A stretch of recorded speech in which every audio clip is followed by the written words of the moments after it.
So today we're going to fit some of these new cup holders. Got a friend of mine here, John. We've met at several rallies, and we're at the Las Vegas Integra, or bitchin session as we would call it, Integra rally, and John's seen my illuminated cup holders. So today we're going to just film and show you how easy it is to put these in, because they make such a difference when you've got these in. Apart from the fact they're a far better cup holder, you can get these on Amazon, by the way, on our website, and there'll be a link at the end. We're going to film us putting these in so you can just see just how easy it is to do it. Okay, to start with, we need to remove this panel, and this panel is basically Velcro. We've already lifted it off once today, but there's basically a couple of, well, there's one piece of Velcro that holds this on. There might be a screw on one of the cups. Yeah, on this particular one there was a screw just holding the cup holder onto a piece of wood, but on mine there wasn't. Obviously John paid a bit more money for this one, so he got a wood screw included as well. So basically we need to just make sure the cup holders fit in, which they do. They look amazing. The only thing you have to remember on this is you need a mechanism to hold this in place. And what we're going to do is get a big, what I would call a Jubilee clip. I don't know, are they called Jubilee clips here? They're round. What you're talking about? Obviously they're not called Jubilee clips. Pipe clips. They're a clip you do up. Oh, that's a ratchet. The thing with the screw on it. And Yeah, the band. what are they called? I don't remember, but I have some. Right, so we need two large, which you can get from Home Depot or Home Depot. You get two large clips, and that will stop when you put a cup in. It will stop it pulling out. So we need to get a couple of those. I've got them. Right, so that fits in beautifully. So all we now need to do is pick up the live source, which is switched to the side lights.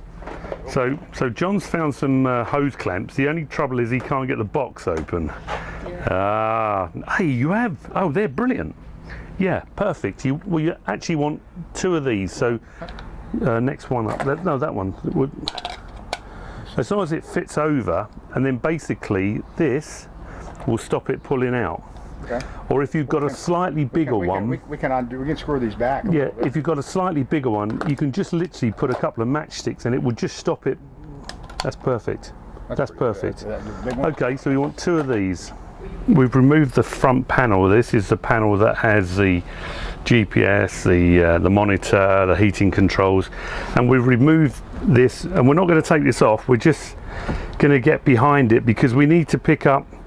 One of these wires is the switched light.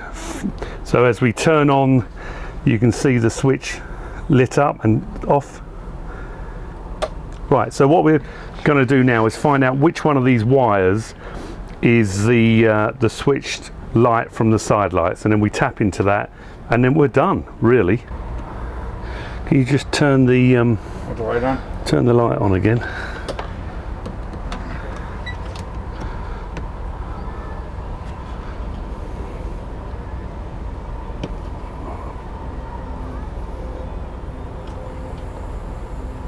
I wouldn't have thought it'd be that one.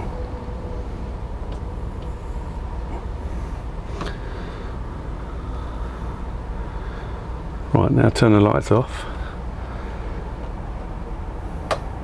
Right, so it's not that one, that's a constant. The light's on.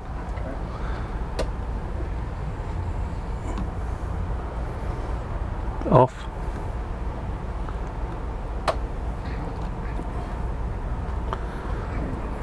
On.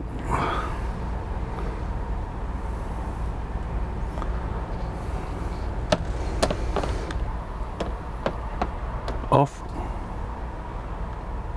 So basically we've put a circuit tester, we've put one end to earth, which is on the steering column, and now when we turn on the side lights, okay. All right. Right, the side lights are off, we've located our live wire, so now John, if you turn the power on, and power and side lights off. Okay, so we know that the orange and white wire on the Jenny start switch is actually the wire that we need to tap into. Glenn, it's the top left wire looking down at it. Yeah, top left. Okay, we've just bought some of these connectors. These are basically a spade connector, which will enable you to reconnect the original spade connector and tap off. And we've actually, I'll just show you with the camera here. So you can see now I've got two terminals available.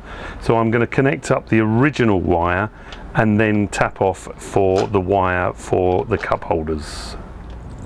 Now basically, if you're going to use these type of crimp connectors, there's two things you need to know. Get a decent pair of crimpers, not the crimpers that come in the kit, because they are absolute rubbish.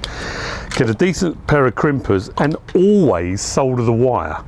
If you don't solder the wire, what will happen is when you crimp it, the wire crushes and then pulls out. If you solder it, when you crimp it, it grips. So we're just going to tin, what we call tinning, this wire. Now this will be the wire that we're going to supply the light for the cup holders with. So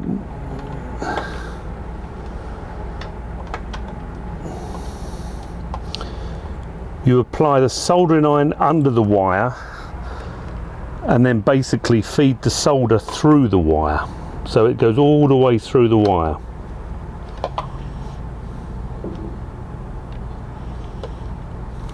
Okay, so now when we crimp this, it's actually got something to grip.